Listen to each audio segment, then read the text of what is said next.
Welcome. In this video, I will show you how to wipe cache partition on your Samsung Galaxy S25 Plus smartphone.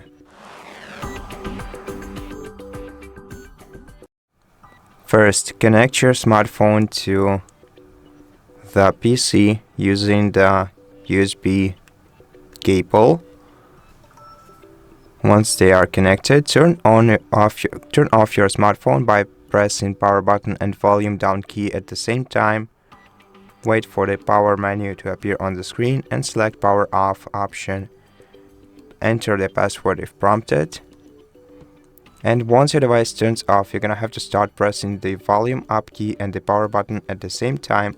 And once the Samsung logo appears on your screen, release the power button and keep holding the volume up button until the recovery mode appears on the screen.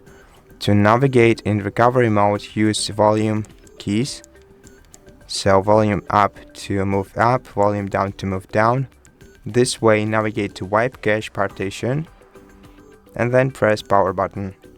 On the following page, select yes and press power button once again.